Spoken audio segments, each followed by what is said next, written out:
갈라디아서 2장 11절에서 21절 말씀입니다. 신약성경 303쪽입니다.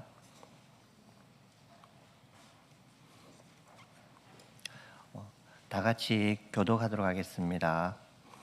게바가 안디옥에 이르렀을 때 책망받을 일이 있기로 내가 그를 대면하여 책망하였노라.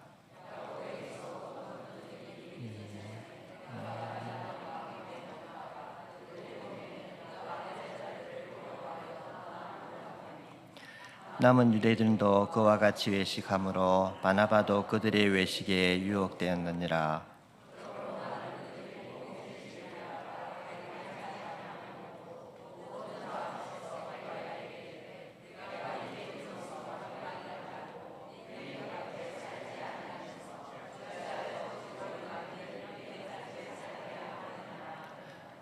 우리는 본래 유대인이요 유방죄인이 아니로되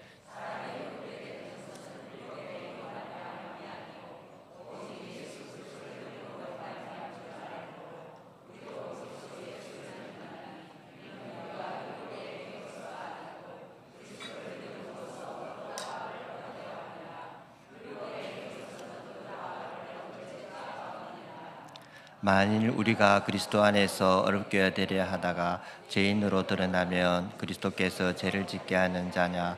결코 그럴 수 없느니라.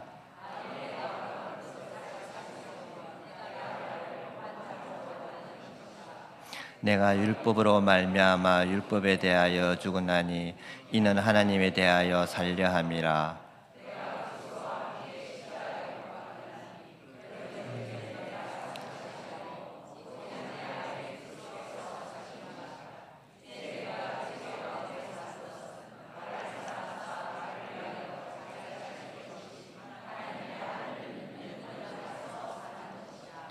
내가 하나님의 은혜를 패하지 아니하노니 만일 어렵다 되는 것이 율법으로 말미암으면 그리스도께서 헛되이 죽으셨느니라. 아멘.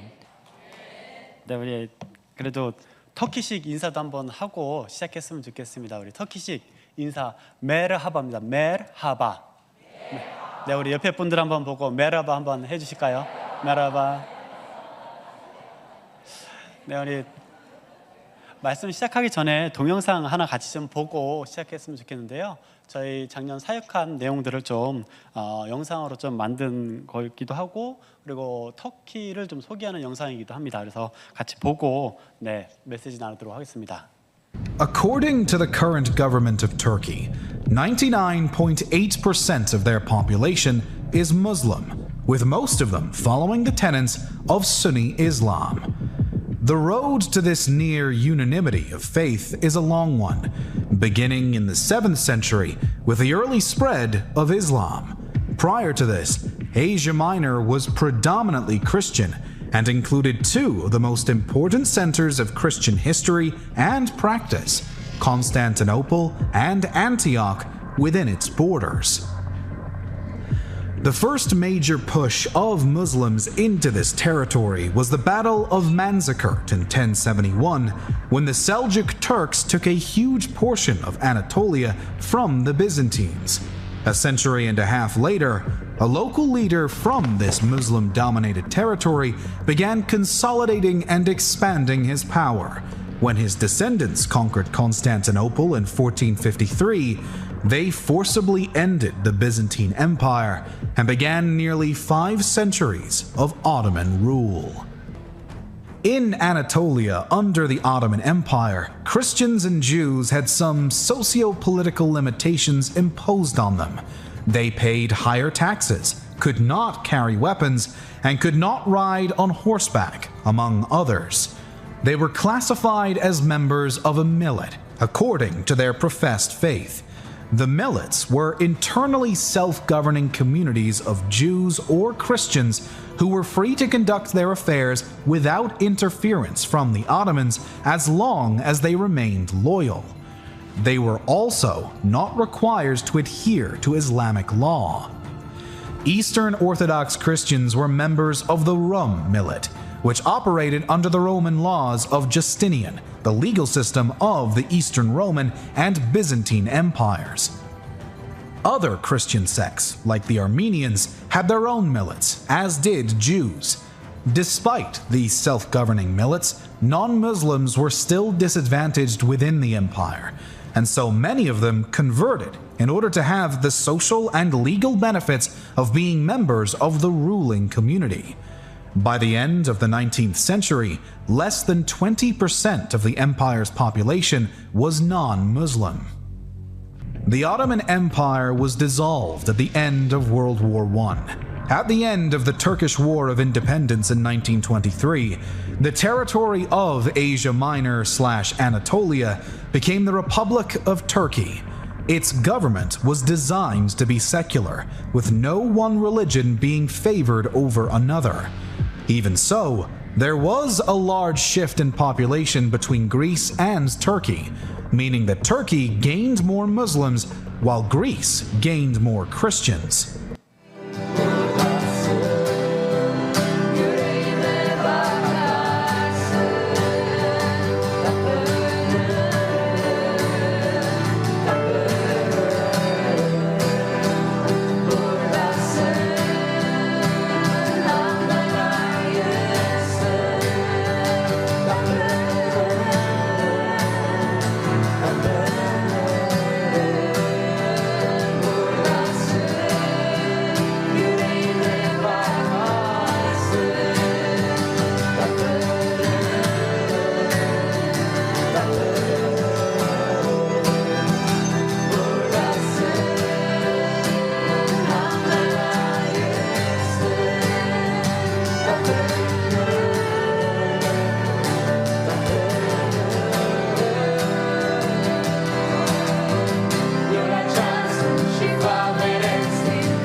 네, 우리 영상에서 잠깐 보셨는데 네. 그 영상에서 잠깐 보셨는데 우리 감사하게 작년에는 우리 그 이브라임 형제, 한국어로는 아브라함입니다. 네, 이름이 아브라함인데 터키 말로는 이제 이브라임이고요. 우리 이브라임 형제가 세례를 받는 감사한 일이 있었습니다. 그래서 사실은 세례 받기 전에 형제에게 그래도 세례 받기 전에 신약 성경을 한번 좀 읽었으면 좋겠다. 그래가지고 형제가 어쨌든 세례 받기 전에 이제 신약 성경을 이제 한번 쭉 다 이제 좀 통독을 하게 됐고, 그리고 또 그 전에 세례 받기 전에 아무래도 본인이 읽었던 이 신약 성경에 특히 소아시아 7대 교회 같이 돌면서 성경의 말씀과 그리고 또 진짜로 그 당시 믿음의 우리의 선진들이 살아갔던 모습들을 같이 좀 보자라고 해가지고 또 저희에게 터키에도 이제 그 명절들이 좀 있습니다. 그래서 사실 이제 다음 주도 이제 터키 좀 명절 중에 하나인데 어쨌든 그 명절 기간을 좀 사용을 해가지고 우리 형제와 함께 그 소아시아 7대 교회 같이 또 이렇게 돌면서 그 당시 믿음의 선조들이 어떻게 살아왔었는지를 또 이제 볼 수 있는 좀 귀한 시간이었습니다. 그래서 그렇게 다 하고 나서 이제 보셨던 것처럼 이제 세례를 이제 받게 됐습니다. 근데 세례 받은 곳이 사실은 우리 이스탄불 안에 있는 도시는 아닙니다. 이스탄불은 아니고 아까 전 영상에서 잠깐 나왔던 것처럼 니케아라는 도시입니다. 지금은 아주 작은 도시예요. 사실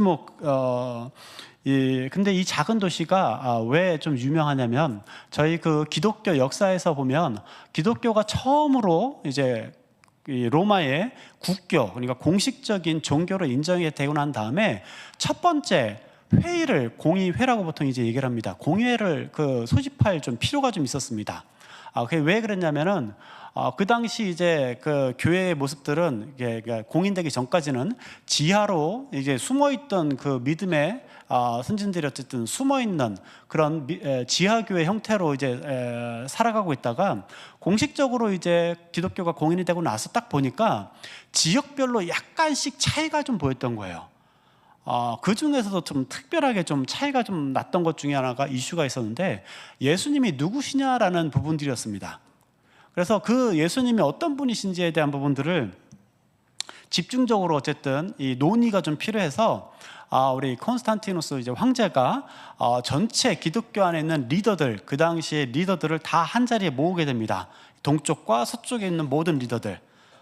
그렇게 해가지고 다 모아가지고 예수님이 누구시냐라는 이 선포를 하게 된 곳이 이 니케아라는 이 장소입니다. 터키 말로는 이즈닉이라고 하는데 어쨌든 이 니케아라는 곳에서 어떤 그 선포를 하게 되냐면 사실은 우리가 이제 사도신경을 저희가 많이 쓰고 있는데 동방정교 쪽은 이 니케아 그 공의회 때 선포됐던 이 니케아 신조라고 보통 얘기를 하죠. 사도신경처럼 니케아 신조를 주로 이제 많이 좀 사용합니다. 그래서 잠깐 제가 한번 그 내용을 좀 말씀드리도록 하겠습니다. 그때 결정된 내용입니다. 우리는 한 분이신 하나님을 믿습니다. 그분은 전능하신 아버지시며 유형무형한 만물의 창조주이십니다. 그리고 우리는 한 분이신 예수 그리스도를 믿습니다. 그분은 하나님의 외아들이시며 아버지에게서 나셨으며 곧 아버지의 본질에서 나셨습니다. 하나님에게서 나신 하나님이시며 예수님이요 하나님에게서 나신 하나님이시며 아버지와 본질에서는 같으신 분이십니다. 그분으로 말미암아 만물이 하늘에 있는 것들이나 땅에 있는 것들이 생겨났습니다. 그분은 우리 인간을 위하여 우리의 구원을 위하여 내려오시어 육신을 취하시고 사람이 되셨으며 고난을 받으시고 사흘날에 부활하시고 하늘에 올라가셨으며 산 자와 죽은 자들을 심판하러 오실 것입니다. 그리고 우리는 성령을 믿습니다. 이게 니케아 그 당시 이제 선포되었던 말씀입니다. 근데 보시면 아시겠지만 많은 부분들이 예수님에 대한 부분들을 할애하고 있어요. 왜냐하면 그 당시 어떤 그 사람들이 그러니까 그 기독교 안의 리더들 중에서도 어떻게 생각하고 있었냐면은 예수님께서 정말로 위대한 우리의 구원자이시긴 하시지만 하나님과 동등된 본체는 아니시다. 하나님과 같은 하나님의 속성을 가지신 분은 아니시다. 하나님께로부터 나시긴 하셨지만 그런 분은 아니시다라는 어쨌든 좀 첨예한 신학적인 어쨌든 그런 차이들이 좀 있었습니다. 그렇지만 어쨌든 최종적으로 이 선포된 말씀은 그분은 하나님께서 나신 하나님이십니다 라고 선포를 하면서 어쨌든 이제 이 회를 마치게 됩니다. 근데 사실은 이 고백은 우리 무슬림 형제들에게서도 아주 중요한 고백들입니다. 왜냐하면은 무슬림 형제들은 태어나서부터 자신들이 죽을 때까지 하나님이 누구시냐, 아니 신적인 존재가 누구냐라고 딱 얘기를 하면 오직 한 하나님밖에 없어요. 알라라고 보통 얘기를 하죠. 오직 유일한 알라. 그래서 그 외에는 다른 신은 없다예요. 그래서 이 사람들이 하루 이제 막 5번 기도하라고 이제 애잔이라는 소리로 이제 사원에서 이게 방송을 합니다. 근데 그 방송할 때 뭐라 그러죠? 부르는 저희가 있어요. 부르는 문장이 있습니다. 근데 그 문장이 뭐냐면 알라는 위대하다. 그리고 무함마드는 그의 선지자다. 그러면서 나오는 내용이 뭐냐면 알라 외에는 다른 신이 없다. 그래서 기도하러 와라. 요 내용으로 이제 주로 이제 계속 하루 5번씩 계속 요게 저기로 나오는 겁니다. 알라는 위대하다. 그 외에는 다른 신이 없다. 예, 그렇게 살아가고 있기 때문에 그런 문화 가운데서 살았던 우리 이브라임 형제도 예수님을 믿을 때 가장 크게 어려움을 겪은 부분들이 바로 이런 부분들이에요. 하나님은 누구시며 예수님은 누구신가? 어찌 보면 사실 우리 한국 사람들은 많이 그렇게 고민하는 부분들이 아닙니다. 우리가 예수님을 믿을 때 이제 교회에서 아버지 하나님께서 독생자를 보내시고 그분이 우리 죄를 위해서 죽으셨기 때문에 우리가 그분을 믿음으로 구원을 받습니다. 보통 이렇게 많이들 이제 저희가 믿음으로 고백하고 그 다음에 계속 그런 믿음의 생활들을 하기 때문에 많이 고민 안 하는 부분들인데 평생 동안을 유일한 한 신적인 존재 이렇게 알고 살아가다가 아버지 하나님도 하나님이시지만 예수 그리스도께서도 하나님의 본체시다라는 것들을 이해하기는 정말 좀 어려워요. 그것들이 그리고 큰 이 산처럼 넘어야 될 산이기도 합니다. 그래서 사실 우리 이브라임 형제가 이 니케아라는 아까 전에 보시면 아시겠지만 호수예요. 그냥 호수인데 그 호수에서 사진을 찍은 위치죠. 이제 카메라를 찍은 위치가 이제 바로 이제 호숫가인데 거기가 바로 예전 니케아 공의회가 있었던 도시, 특별히 그 왕궁 자리일 거라고 추측되는 자리 중에 하나예요. 그래서 니케아라는 곳에서 이브라임 형제가 세례를 받은 것은 이브라임 형제에게도 좀 특별한 의미가 있었습니다. 그리고 또한 저희 교회적으로도 참 은혜가 정말로 하나님께서 보여주시는 은혜가 있는 시간들이어서 너무나도 감사한 시간들이었습니다. 그래서 오늘 사실 제가 나눌 말씀은 이브라임 형제 관련된 말씀보다는 다른 형제 한 명이 사실은 이제 영상 중에도 있긴 했는데 니핫이라는 형제 얘기를 같이 좀 하면서 좀 나누려고 합니다. 우리 니핫이라는 형제는 저희 교회 모임에 고등학생 거의 말때 고2 정도부터 시작해가지고 저희 교회 모임에 참석을 하기 시작한 형제입니다. 그냥 한국이 좋아서 처음에 이제 시작한 형제이기는 한데 저희 이제 모임을 계속해서 참석을 하면서 저희가 꾸준하게 복음을 좀 나눈 형제입니다. 그런데 이 형제가 어떤 좀 배경을 좀 가지고 있냐면 형제가 아주 어렸을 때는 터키 안에 뭐가 있냐면은 우리 교회에서 여름 성경학교가 있는 것처럼 터키에는 사원에서 여름 쿨한 학교가 있습니다. 그리고 그 중에서도 좀 특별히 똘똘한 형제들, 자매들은 아니고 형제들 같은 경우에 있으면 어떤 것들을 시키냐면은 쿠란을 아랍어로 통째로 외우는 그 과정들이 있습니다. 그러니까 쿠란을 대충 부피면으로 따지면 저희 신구약 성경 합친 것보다는 조금 작긴 작은데 거의 가까운 부피입니다. 근데 그거를 통째로 아랍어로 외우는 겁니다. 근데 이제 터키 말을 아시겠지만 터키 말은 우리 한국어와 같은 우랄 알타이 보통 계열이라고 보통 얘기를 합니다. 그래서 아랍어하고는 어순도 다르고, 그러니까 문법도 다르고 당연히 단어 같은 건 완전히 똑같은 단어가 하나도 없는 언어입니다. 그런데 우리 터키는 주로 일상생활에서 다 터키어를 쓰기 때문에 아랍어를 이해하고 쓰는 사람들은, 그러니까 말할 수 있는 사람들은 정말 극소수입니다. 그런데 이 형제 같은 경우는 이게 쿨한 학교에서는 뭐를 가르치냐면 아랍어 뜻은 몰라도, 그러니까 이제 읽을 수 있게 일단은 읽는 방법을 가르칩니다. 그러면 이제 아랍어는 좀 모양이 좀 특이하거든요. 예전에 이제 히브리어나 이런 식으로. 그래서 어쨌든 그 모양을 익힙니다. 그 모양을 익히고 나서 읽을 수 있게 되면 그 읽는 그 소리를 통째로 외우는 겁니다. 좀 상상이 안 가시죠? 자기 모국어도 아니에요. 자기 모국어도 아닌데 그 다른 나라 언어로 되어 있는 그 언어를 통째로 그냥 뜻도 잘 모르면서 그냥 외우는 겁니다. 근데 이게 가능할 것 같습니까? 좀 불가능해 보이는 부분들이 있습니다. 그냥 거꾸로 사실은 얘기를 해보면 우리가 만약에 원하면 우리 어린 자녀들 세대로부터 시작해가지고 성경을 통째로 구약 창세기부터 요한계시록까지 우리 어린 자녀들이 외울 수 있겠습니까? 네, 좀 믿음이 필요합니다. 이 부분은 좀 믿음이 필요한 것 같죠? 근데 가능합니다. 왜냐하면 우리 니아시라는 그 형제도 아랍어로 통째로 그거를 어렸을 때 외웠습니다.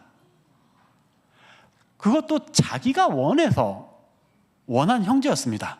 자기가 뭔지는 모르겠지만 어렸을 때 그냥 쿨한 그를 통째로 좀 외우고 싶은 그런 마음이 들어가지고 그거를 통째로 외우기 시작했다고 합니다. 그래서 사실은 터키에는 그렇게 통째로 다 외운 사람들을 호칭하는 호칭 따로 있습니다.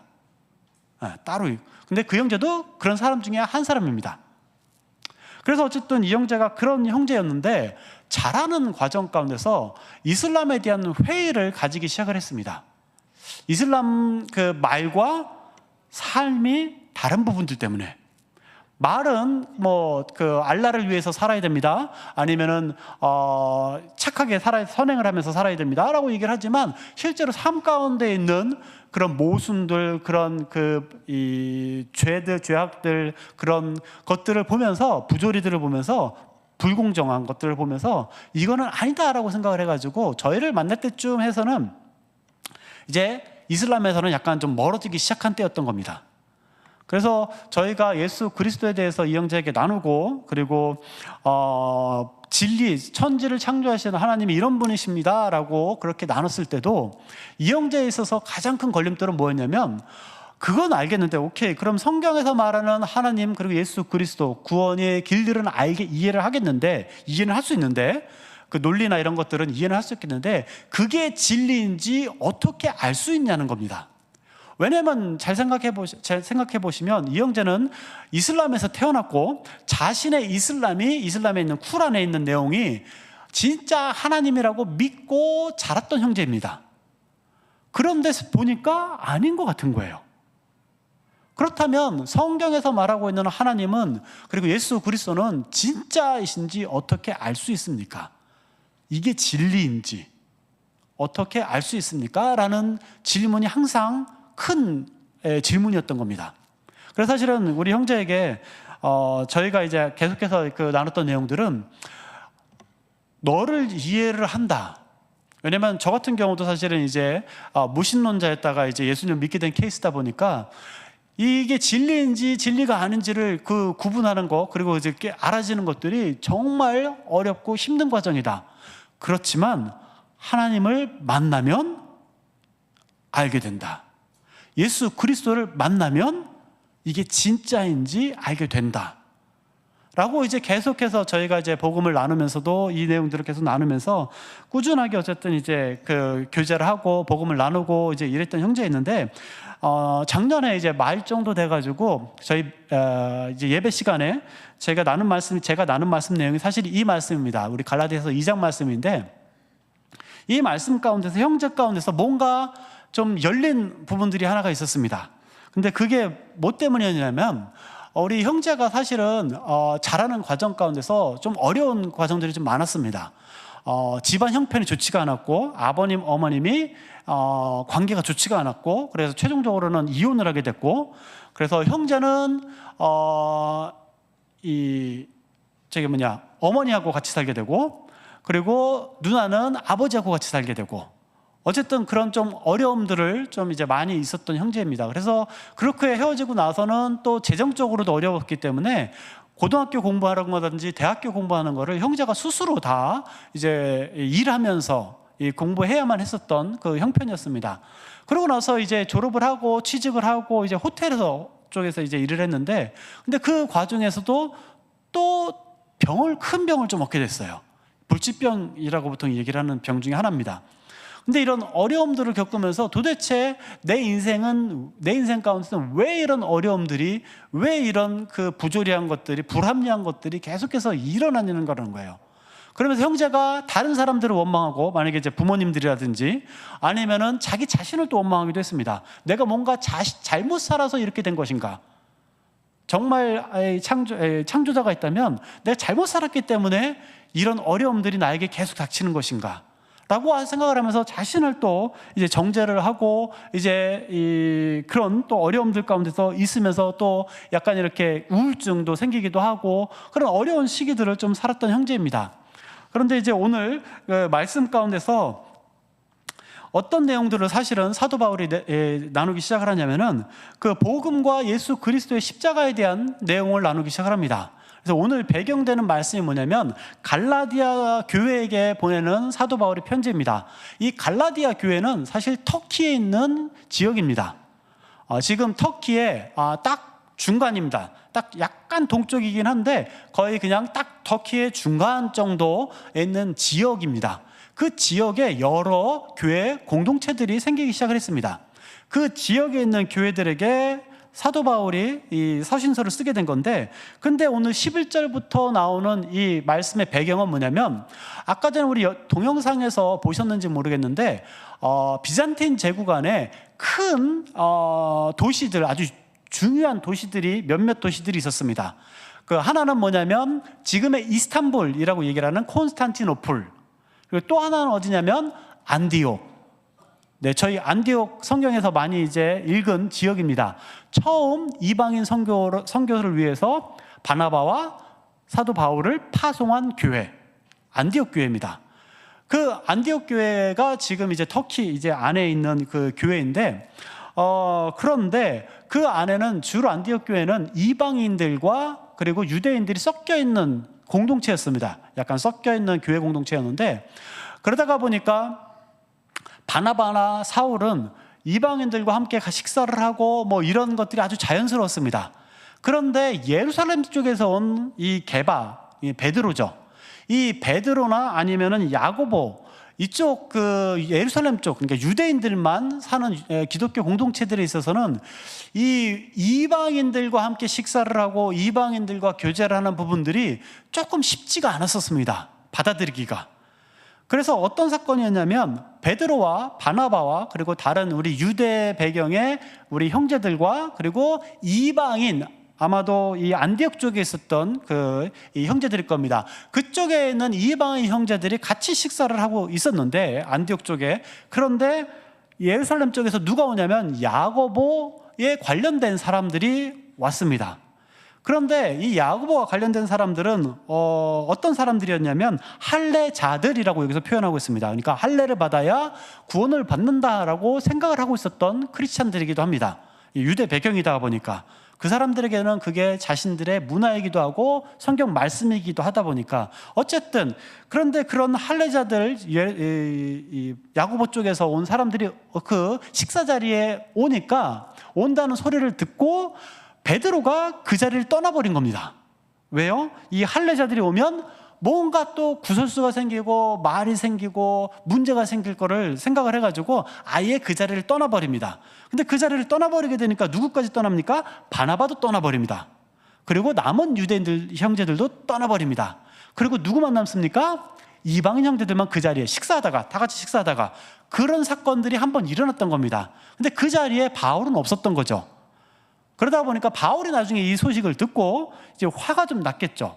그래서 베드로가 안디옥에 올 기회가 있었을 때 그 사건에 대해서 얘기를 한 겁니다. 시작을 하면서 네가 유대인으로서 유대인답게 살지 아니하면서 어떻게 이방인들을 어떻게 억지로 유대인답게 살게 그렇게 하려느냐라고 하면서 좀 책망을 했습니다. 그러면서 사도 바울이 오늘 아주 중요하게 나누고 싶었던 내용들은 우리가 어떻게 구원을 받았습니까? 라는 내용들인 겁니다.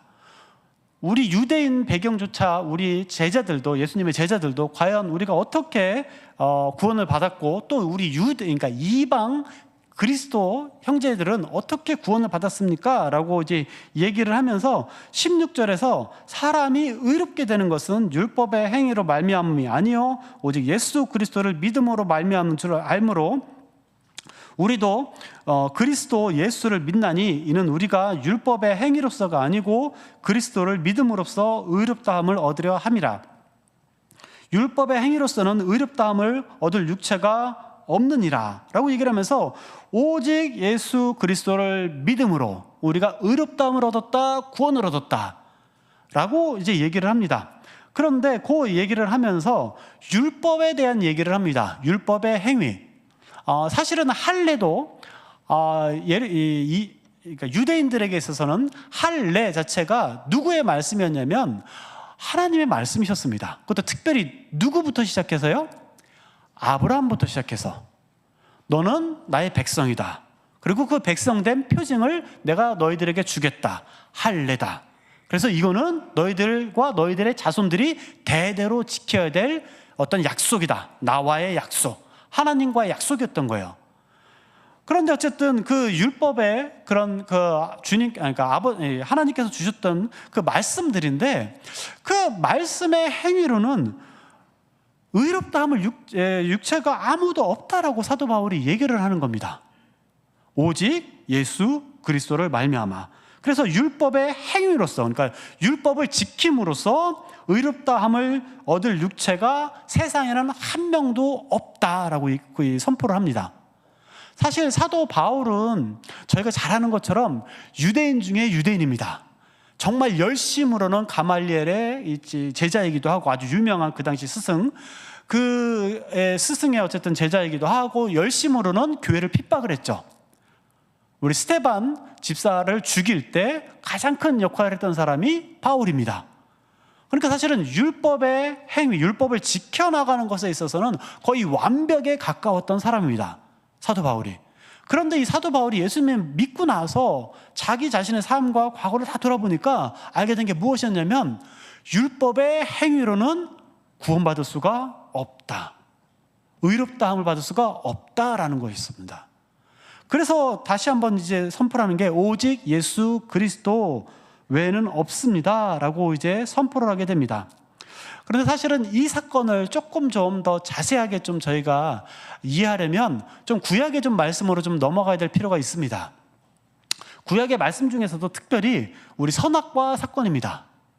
우리가 잘 아는 것처럼 하나님이 에덴 동산을 만드시고 그 동산 정중앙에 두 가지 나무를 특별한 이름을 붙이시면서 그곳에 두십니다. 첫 번째 나무는 무엇입니까? 네, 선악과. 두 번째 나무는 무엇입니까? 네, 생명나무. 그런데 많은 열매들이 있었는데 그 두 가지 열매는 뭔가 좀 특별한 능력이 있었습니다. 그래서 이름도 선악과 생명나무입니다. 근데 선악과는 우리 한국말로는 사실은 선악 그리고 과일, 그러니까 선악 과일인데 우리 터키 말로나 아니면은 우리 그 히브리어 원어적인 의미로 보면은 선악, 지혜, 아니면 지식, 그리고 열매입니다. 그러니까 선악을 알게 하는 아니면 선악의 지식을 생기게 하는 열매인 겁니다. 그러니까 선과 악을 구분할 수 있는 그 능력이 생기는 열매인 겁니다. 그래서 그 하나님께서 처음에 아담과 하와를 만드시고 나서 처음에 특별히 생명나무는 별 얘기를 안 하셨는데 생명나무는 먹어라 먹지 말라 말씀을 안 하셨습니다. 그런데 유일하게 선악과에 대해서는 뭐라고 말씀하셨습니까? 먹으면 네, 정령, 그러니까 무조건 100% 죽는다라고 선포하십니다. 그런데 이 부분에서 저희 무슬림들에게 저희가 전도를 하고 이제 막 복음을 나눌 때 무슬림들이 많이 하는 질문들이 하나가 좀 있습니다. 그 질문들이 뭐냐면 비유를 들어서 좀 질문을 합니다. 만약에 우리 여러분들에게 어린 자녀가 있습니다. 그 어린 자녀들이 나이가 몇 살 정도 되냐면 한 3살에서 한 7살 사이라고 저희가 이제 생각해 보시면 됩니다. 근데 그 어린 아이들에게 저희가 집안에서 부모님들이 어떤 말씀을 하시냐면 거실 가운데다가 아주 날카로운 칼 하나를 정관에 딱 꽂아놓고요. 딱 꽂아놓고 그 어린 자녀들에게 너는 절대로 이 칼을 만지면 안 된다. 이 칼을 만지면 정령 다칠 것이다. 때는 잘못하면 죽을 수도 있을 것이다 라고 얘기를 하면 우리 어린 자녀들은 어떻게 합니까? 100% 사고를 칩니다. 네. 그러면 우리 무슬림 형제들도 동일한 질문을 합니다. 그러면 우리 인간을 창조하신 하나님은 도대체 선악과가 그렇게 위험하다면 왜 동산의 딱 중간에 정 가운데다가 지나가다 보면 항상 볼 수 있는 그 위치에다가 딱 박아 놓으시고 그리고 그거를 그러니까 먹지 말라고 그러니까 명령을 하셨냐라는 겁니다. 우리가 방금 전에 말씀에서 비유에서도 저희가 이제 했지만 분명히 아담과 하와가 먹을 것 같았습니까? 먹을 것 같았습니다. 우리 어린아이처럼. 왜냐하면 저희가 좀 생각을 해보시면 아담과 하와가 처음에 창조를 받고 나서 아담과 하와가 완전한 성숙한 인간이었을까요? 아니었을 겁니다. 그것 좀 어떻게 알 수 있을까요? 아담과 하와는 선과 악을 구분할 수 있는 능력이 없었습니다. 태어나자마자, 그러니까 이제 창조되자마자. 언제 생겼습니까? 선악과를 먹고 나서. 그러니까 사실 요거 부분을 보면 그리고 생명나무가 거기 있었는데 생명나무를 먹지 않았습니다. 그리고 선악과 사건이 일어나고 나서 하나님이 에덴 동산을 닫아버리시면서 왜 닫으시냐면은 이 선악과를 먹은 아담과 하와가 모두 먹을까 하노라? 선악과도 먹을까 하노라. 생명나무도 먹을까 하노라 하면서 닫아버리세요. 왜냐면 그 생명나무까지 먹으면 어떻게 됩니까? 영원히 사는 거였습니다. 죄인이 영원히 살아가는 그런 현상이 발생하는 겁니다. 어쨌든 그래서 여러 가지를 보면 아담과 하와는 처음에 창조되고 나서 성숙한 그런 사랑이나 아니면 하나님과의 관계 아니면 부부와의 관계 이런 것들이 아주 성숙한 상태는 아니었을 거라고 저희가 판단을 합니다. 어떻게 또 그것을 추측할 수 있습니까? 선악과 먹고 난 다음에 하나님과의 대화를 좀 보면 압니다. 처음에 이제 선악과를 먹고 나서 이 자신들이 벌거벗은 것을 알고 난 이 두 사람들이 이제 가리고 나서 무화과 저기로 잎으로 가리고 나서 하나님과 대화를 시작을 합니다. 하나님께서 아담에게 물어봅니다. 내가 먹지 말라고 한 선악과를 먹었냐? 라고 하니까 아담의 대답이 무엇이었습니까? 네, 몇 가지 이게 핵심 단어들이 나옵니다. 첫 번째 단어가 무엇입니까?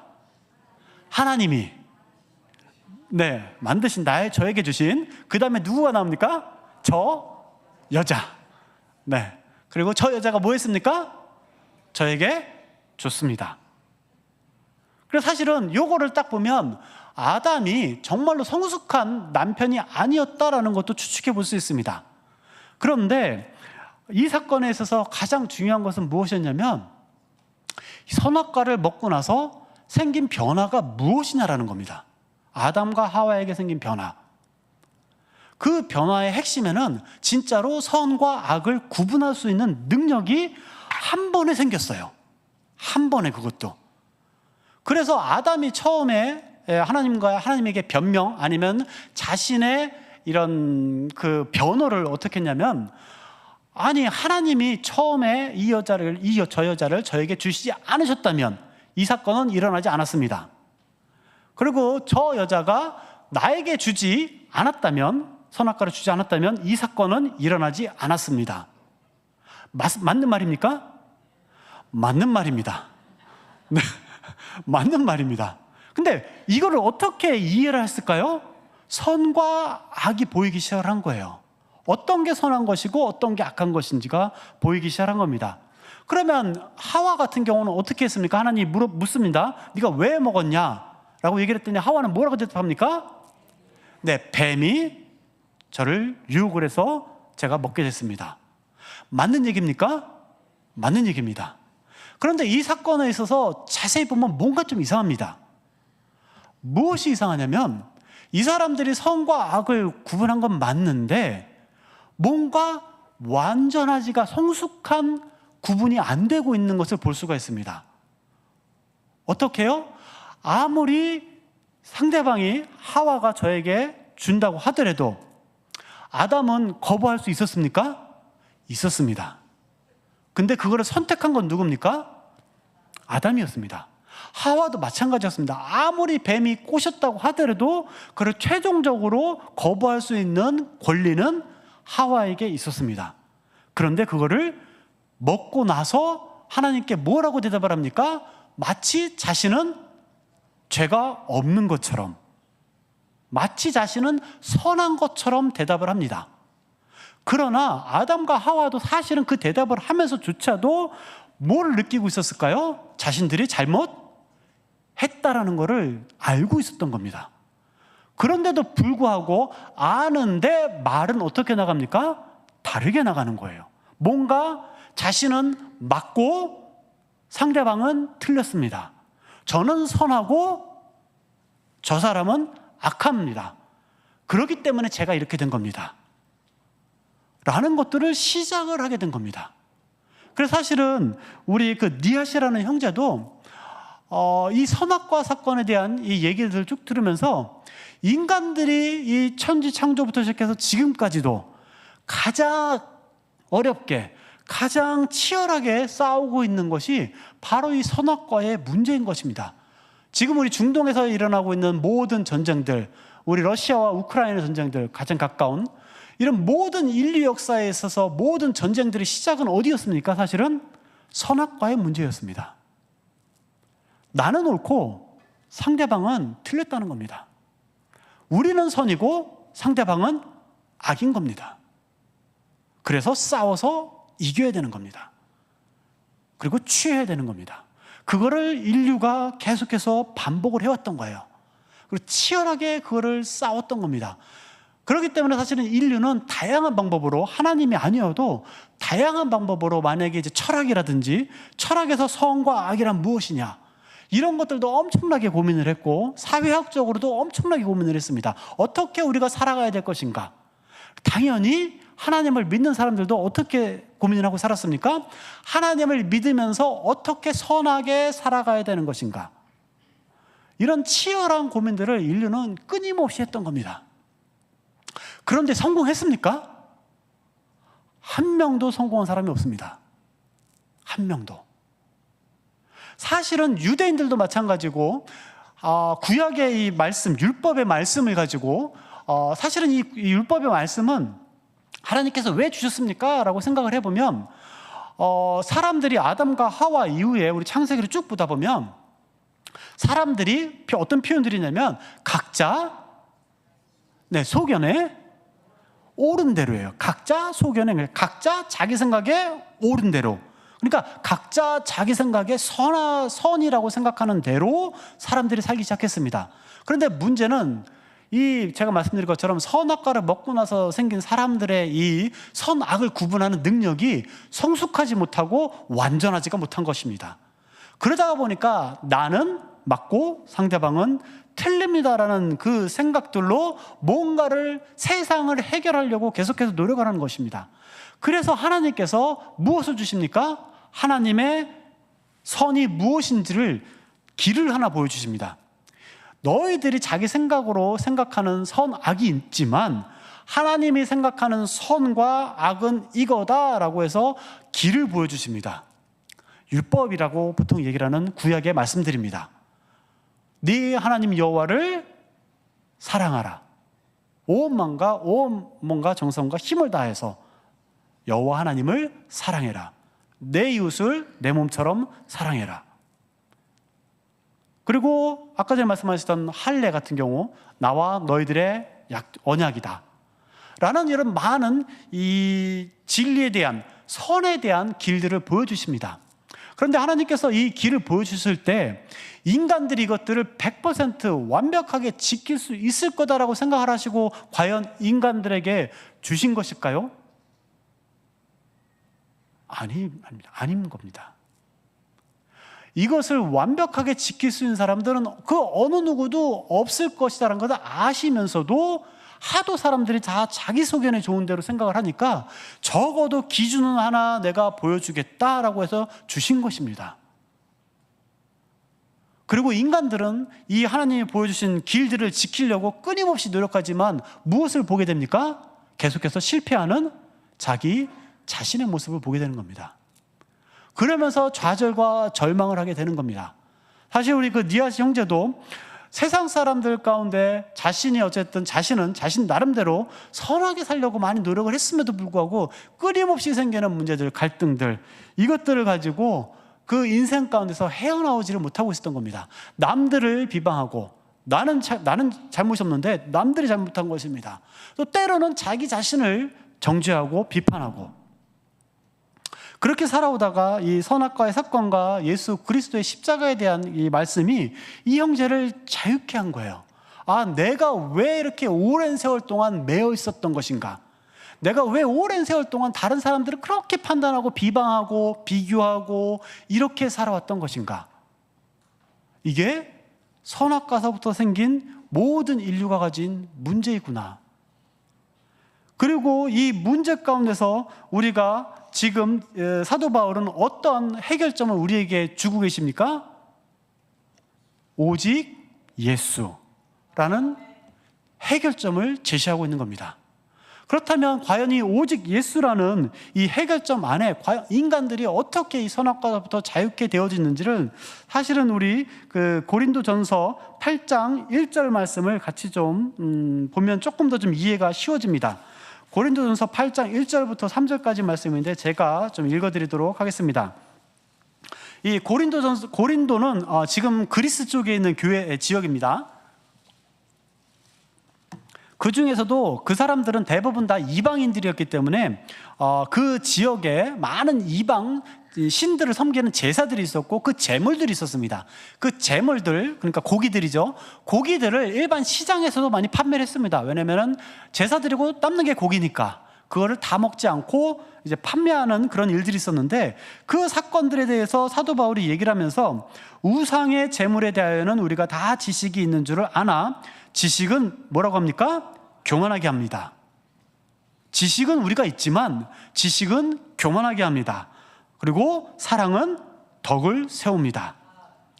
그래서 만일 누구든지 무엇을 아는 줄로 생각하면 아직도 마땅히 알 것을 알지 못하는 것입니다. 그리고 또 누구든지 하나님을 사랑하면 그 사람은 하나님도 알아주십니다. 그래서 사도 바울은 지식, 그러니까 사실은 선, 악과를 알고 나서 사람들이 선과 악이다라는 것들을 이해하고 나서 많은 그것들을 그렇게 구분하고 싶지만 구분하고 살아가는데 그거는 교만하게 만든다는 거예요. 우리를 교만하게 만든다고 합니다. 교만하게. 그렇다면 어떻게 이것들이 해결이 됩니까? 사랑. 우리가 하나님을 사랑하면 하나님께서 우리를 알아주십니다. 라고 사실은 이 고린도전서 말씀에서는 사랑이 해결책입니다. 라고 얘기를 합니다. 그렇다면 그 사랑 중에서도 과연 어떠한 사랑입니까? 라고 얘기를 할 때 우리가 다시 한번 갈라디아서 말씀 20절로 돌아와 보면 사도 바울이 뭐라고 얘기를 하냐면 내가 그리스도와 함께 십자가에 못 박혔나니 그런즉 이제는 내가 사는 것이 아니요 오직 내 안에 그리스도께서 사시는 것이라. 이제 내가 육체 가운데 사는 것은 뭐라고 얘기를 합니까? 나를 사랑하사 나를 위하여 자기 자신을 버리신 하나님의 아들을 믿는 믿음 안에서 사는 것입니다. 여기서도 사랑에 대한 얘기를 합니다. 어떤 사랑입니까? 나를 사랑하사 나를 위하여 자기 자신을 버리신 예수 그리스도, 그분을 제가 믿습니다라는 거예요. 그리고 그분을 제가 사랑합니다. 그분이 저를 사랑하시는 것을 저는 너무나도 잘 알고 있습니다. 그리고 그분의 사랑이 저를 모든 죄악과 저주와 이 선악과의 이 구렁텅이 가운데서 저를 구원해 주셨음을 믿습니다. 그리고 이 선악과의 사건에서 유일하게 우리를 또한 자유케 하시는 것은 바로 그 예수 그리스도의 사랑이십니다. 그 예수 그리스도의 사랑이 우리를 자유케 하십니다. 예수 그리스도의 사랑이 우리를 구원하신 겁니다. 그래서 사도 바울이 율법, 하나님의 말씀은 선하고 좋은 것이지만 그거를 지킴으로써는 구원받을 수가 없다고 본인이 선포한 것입니다. 오직 예수 그리스도의 십자가, 오직 예수 그리스도께서 보여주신 그 십자가의 사랑, 자기 자신의 모든 것을 주신 그 사랑만이 우리를 살리십니다. 그리고 우리에게 영원한 생명, 그 에덴 동산에서 우리가 아담과 하와가 먹지 못했던 그 생명나무, 영원한 생명나무를 우리가 그분을 통해서 먹을 수 있습니다 라고 사도 바울이 우리에게 선포하는 것입니다.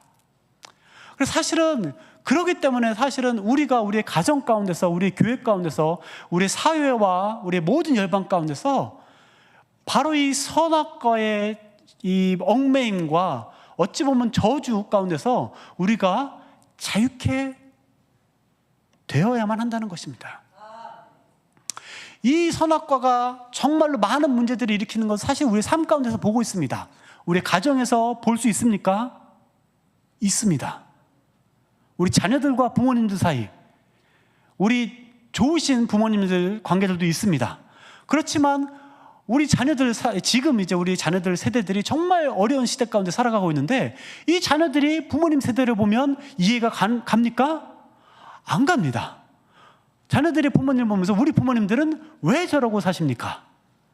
또 부모님들은 우리 자녀들을 보면서 이놈의 자식들은 도대체 왜 저러고 살아가고 있을까요?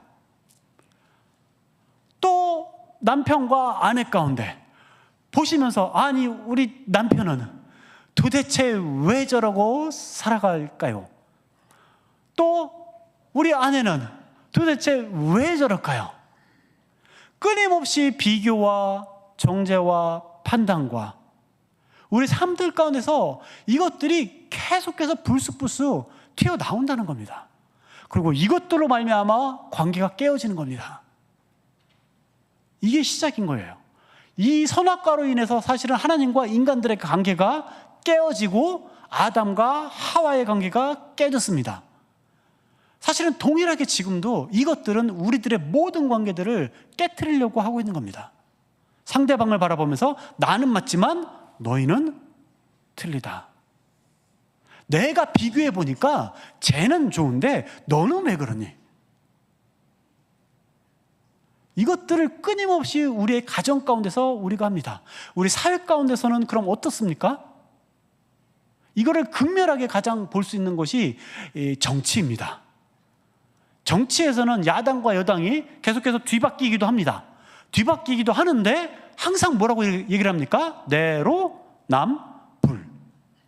네, 내가 하면 로맨스입니다. 근데 다른 사람들이 하면, 다른 정당이 하면 불륜입니다. 이것들을 항상 서로에게 얘기를 합니다. 나는 맞습니다. 우리 편은 맞습니다. 당신 편은 틀렸습니다.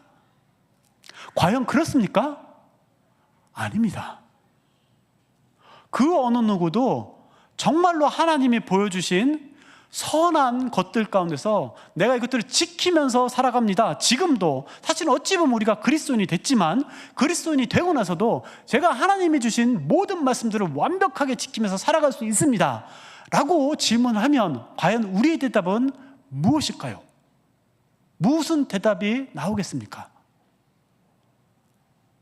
솔직히 저는 자신 없습니다예요.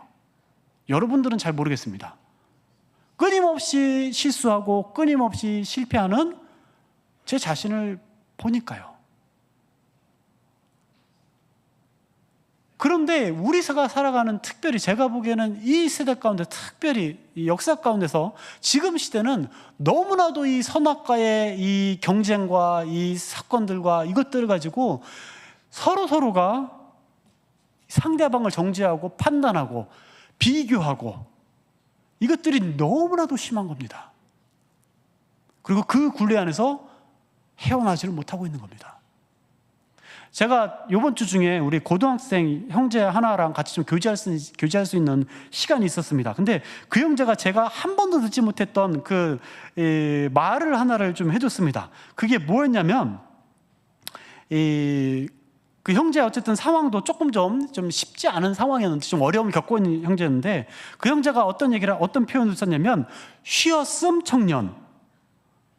들어보신 적 있으십니까? 네, 쉬었음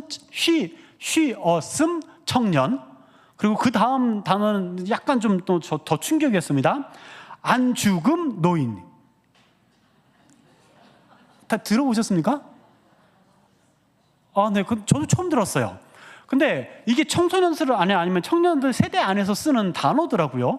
근데 그러니까 뭐를 얘기를 하냐면, 쉬었음 청년은 무엇이냐면, 특별하게 이 직장을 구하지 못해서, 그리고 노력을 했지만 어떤 상황 가운데서 학생도 아니고 뭐도 아니고 어쨌든 쉬고 있는 청년들을 향한 기성세대들이 어쨌든 표현이었던 것 같습니다.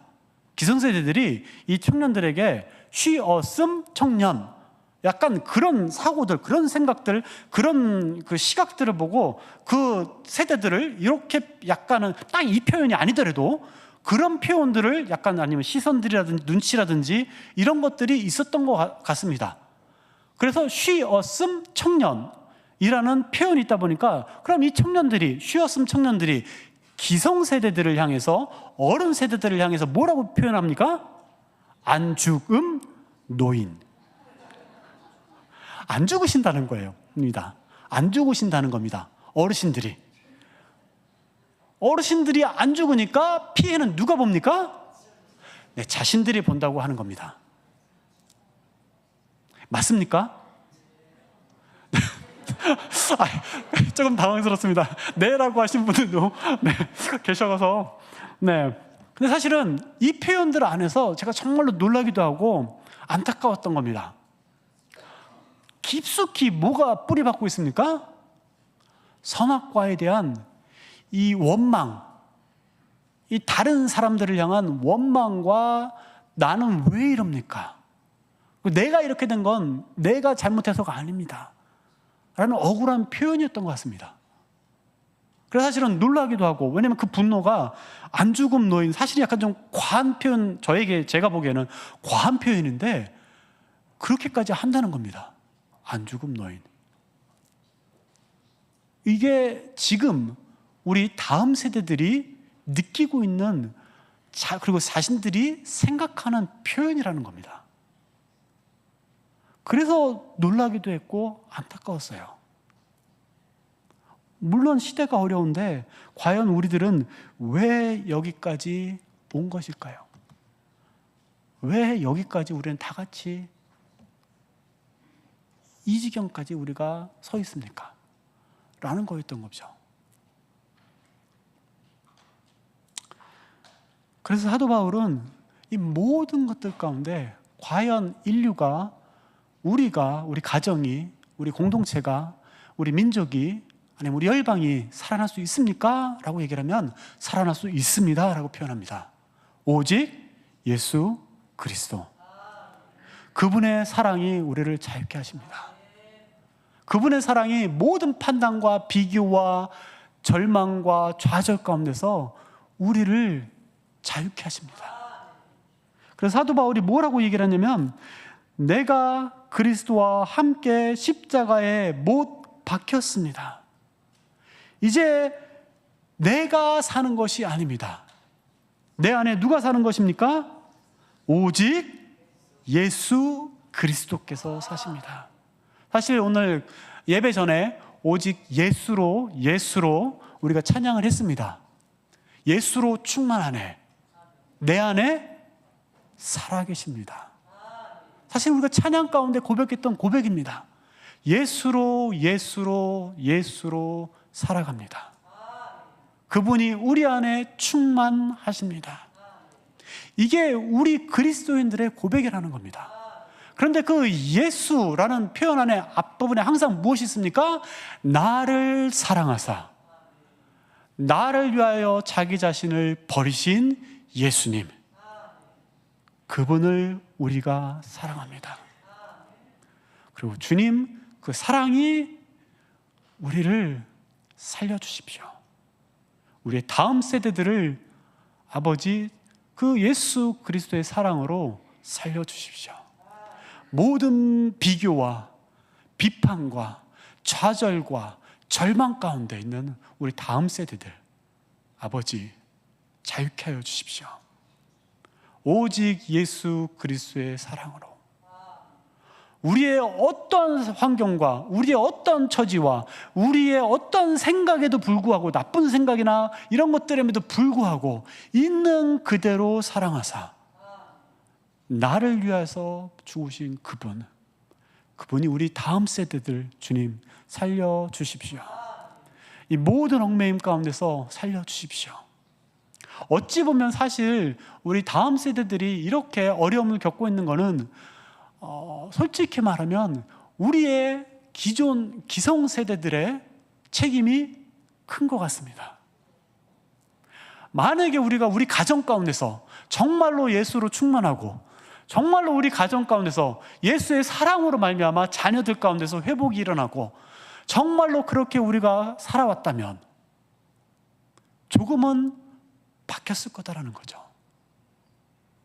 그래서 우리가 이 시간 좀 마지막으로 같이 좀 기도하고 좀 끝났으면 좀 마무리했으면 좋겠는데, 우리가 첫 번째로 같이 좀 기도할 때 우리 먼저는 우리 자신을 좀 주님 앞에 좀 올려드리면서 좀 기도했으면 좀 좋겠습니다.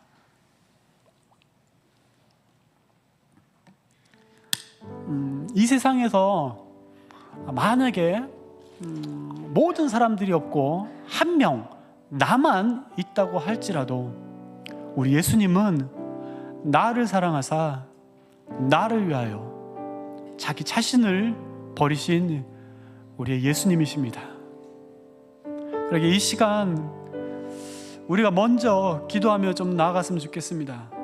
사랑하는 주님, 하나님을 반역하고 하나님을 떠나가고 하나님을 싫어하고 하나님과 함께 있기를, 하나님과 동행하는 것을 싫어하고 멀리 떠났던 저희들을 그럼에도 불구하고 사랑하시고, 그럼에도 불구하고 자신을 주시고, 그럼에도 불구하고 십자가 가운데 모든 피와 물을 쏟아주신 주님, 그 주님의 사랑을 인해서 주님, 우리가 감사와 찬양을 주님께 올려드립니다. 그리고 또한 주님, 저희가 부족하지만 저희가 그 주님을, 우리 주 예수 그리스도를 저희가 사랑합니다. 주님, 이 사랑의 믿음으로 주님 앞에 나아가오니 주님, 우리 안에 오직 예수로 충만케 하여 주시옵소서.